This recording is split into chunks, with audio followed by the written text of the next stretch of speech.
Hello mga kabukid, nandito na tayo mga kabukid, no? Medyo malayo-layo rin mga kabukid. Nandito tayo sa Kabantian, sa Gindulman. Kunin natin yung yung tuba ng galing sa niyog. At inatawag nilang bahalina, mga kabukid. Kaya dito po tayo.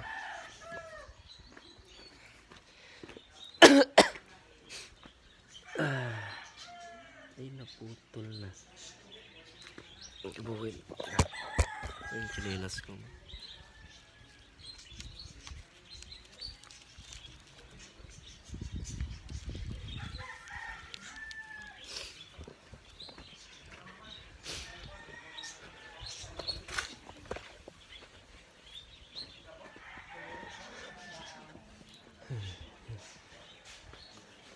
Awan mo, bahalina din tanan na ni.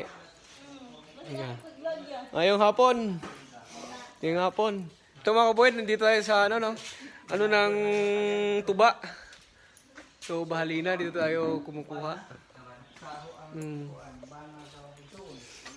Ito yung paano paggawa ng tuba. Or bahalina ni Kap. Bahalina. Kung gusto nyong umorder ng bahalina, dito lang kayo, no? Sa Kabantian, Kabantian Sur. Pansol, marami po dito mga kabukid. O sa mga taga-Tagbilaran, nindot kayo ang ilang bahalina diri ba? Nindot kayo. So, atong tilawan ni Unya, ning kuan ni Kap, no? So, pila may kuan ni Kap? Pila imuhang singan ng container?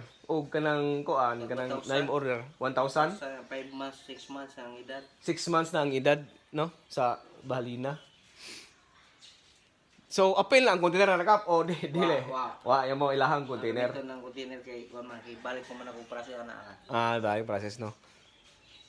So, ang process ano ni mo, gipundor gini ni dire o gilubong ni mo na? Dili ni pundura. Pundura. Ilubong ni kanagan man. Tapos dito to ako mo sa bilaran. Dito ni motor. Kinsa may asa man nimo ang source anin sa bahalit di dire repod ang mga tuba na or i-order anda. Sa anda rin nangagaling yung mga source niya mga kabukid, no? Tapos kung kinsa to Tagbilaran hilig nga daghang kita Tagbilaran hilig ani nga bali na ari mo dire palit mo dire order mo tagaan ta mo number ha. Para ito mga kabukid, tikman natin yung bahalina ni Kap, dito sa Katungawan sa Gindulman. Dito shout out diyan sa mga mahilig sa bahalina. Dito. Message lang kayo or comments lang kayo sa channel natin para bigyan ko kayo ng number kung saan kayo maka-order ng bahalina mga kabukid. Ito Pepsi mga kabukid, tikman natin yung bahalina ni Kap para maano natin kung tamis ra ni. Lami ito nga pud-apod.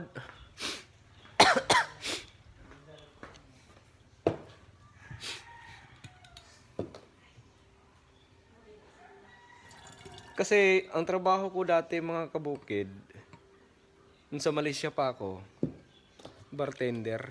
Kaya natikman ko na lahat yung mga klase ng wine, yung mahalin, yung mga XO, mga dami yung mga kabukid. Kaya itong wine na to, iba to. Yung red wine ng ito yung tawag na red wine. Original red wine to mga kabukid. Kaya organic po to. Ito yung maganda sa maganda sa katawan. Hindi to wala tong halong chemical or walang halong chemical to. Mga pure to ba? Mga bukid.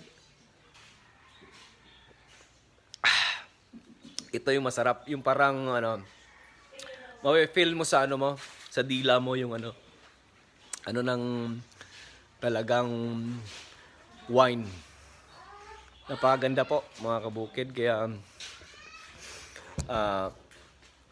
message lang kayo or kung nagustuhan nyo yung video na to, i-like nyo, pindutin lang ang notification bell para sa susunod na mga video natin is updated po kayo, mga kabukid. Kaya ito po, masarap talaga, masarap. Oh, napakasarap. Pag dito ako tumira, araw-araw siguro ako lasing. Mga kabukid, no? Nitikman lang natin yung wine. Dari red wine. Masarap. Muna class A na makap. Class A na siya. Class A tanan away. Wa okay class B ay ha. Ngayo no. Nga class A gyud eh.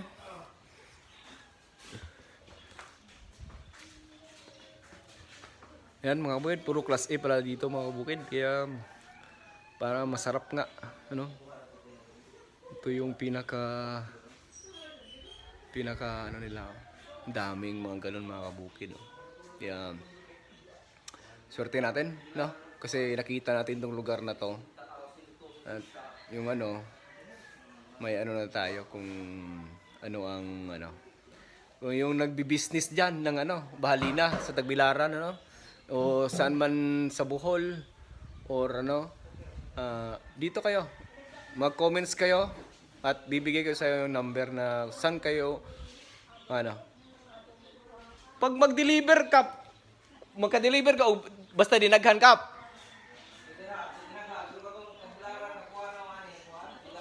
Sila may kuha.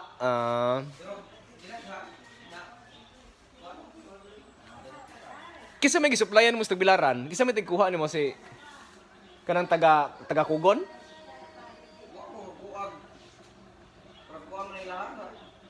Buol? Dampas? Talukto. Oh, dapat talukto bitaw. Nas talukto na kanang usa na talukto. Imuha din ang talukto dai, ang gwapo nga kuan, balina. Kay moabot pa magtalukto gutong hung iyuan og palet. Buol matur sir atur talukto gid da. Kun mo ni balina dai. Ano man ni kuana pliti? Sa kaning balina no. Yan mga bukid. Malapit itong maubos yung isang ano, no? Baso. Tikim. Sarap talaga. Masarap. Masarap din sa ano to. Masarap sa pakiramdam is ano. Herbal din to kasi. Kasi walang process. Ang process lang nito is pinapatanda nila para magiging ano, masarap yung ano ng wine talaga. Ano, mga bukid. Maraming salamat.